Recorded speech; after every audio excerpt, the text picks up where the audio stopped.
Hello guys, good morning.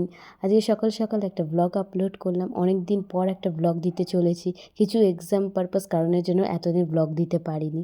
এই দিন সকালবেলা উঠেই না আমার মনটা খুব ভালো ছিল, কেন গাছে অনেক কুড়ি এসেছিলো।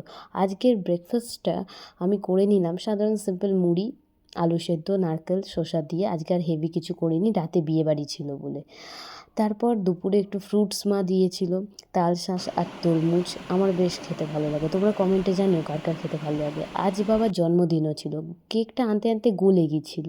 বাবা বড় কেক পছন্দ করে না, তাই ছোটো কেক। এটাই তো আসল ব্যাপার। আমি আর আমার মা মিলে অনেক চেষ্টা করলাম বাবার বার্থডেটা সেলিব্রেট করতে। বাবা তো ধারণাই করতে পারেনি যে এরকম কিছু করব আমরা। বাবা একটু লজ্জাই পায়।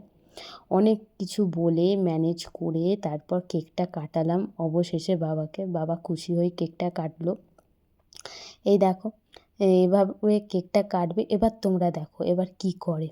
কেকটা নিজে খাবে না, আগে আমাকে খাওয়াতে যাচ্ছে। সেটাও আবার এত তাড়া, মানে একটা লোকের কত তাড়া থাকতে পারে, সে হচ্ছে নিজের বার্থডেটুকুও সেলিব্রেট করার সময় পায় না। আসলে বাবার তাড়া ছিল বিয়েবাড়ির গিফটটা কিনতে যেতে হবে। বিয়েবাড়িতে গিফট না নিয়ে গেলে কি মানায় নাকি? তারপর বাবা বেরিয়ে গেল। আমি বসলাম একটু নেল পলিশ পরতে। আমার না এরকম মিক্স ম্যাচ করে পরতে না খুব ভালো লাগে। অনেক রকম কালার একসাথে পরতে বেশ লুকটা একটু স্টাইলিশ হয়। আমি তোমাদের দেখিয়ে দিচ্ছি আমি এই গ্লিটারিং কালারটা কি পরেছি। এটা আমি জুডিও থেকে পারচেস করেছিলাম। শেডটাও তোমাদের আমি দেখিয়ে দিচ্ছি, তোমরা দেখতে পারো। এটা এখনও অ্যাভেলেবেল, তোমরা গিয়ে নিতে পারো। এটা অনেক দিন লং অ্যান্ড লাস্টিং, এটা অনেক দিন স্টে করে, উঠে যায় না, বেশ ভালো। এরপরেই আমি বসে গেছিলাম একটু মেকআপ করতে। আজকে হালকাই মেকআপ করেছি, আমার যেহেতু অয়েলি স্কিন, তাই হচ্ছে বেশি মেকআপ আমার মুখে শ্যুট করে না, সবই গলে যাবে। তাই হালকা একটা টাচ আপ করেছি যতটুকু সময়ের মধ্যে হয়। এরপরে গেছিলাম বিয়েবাড়ি।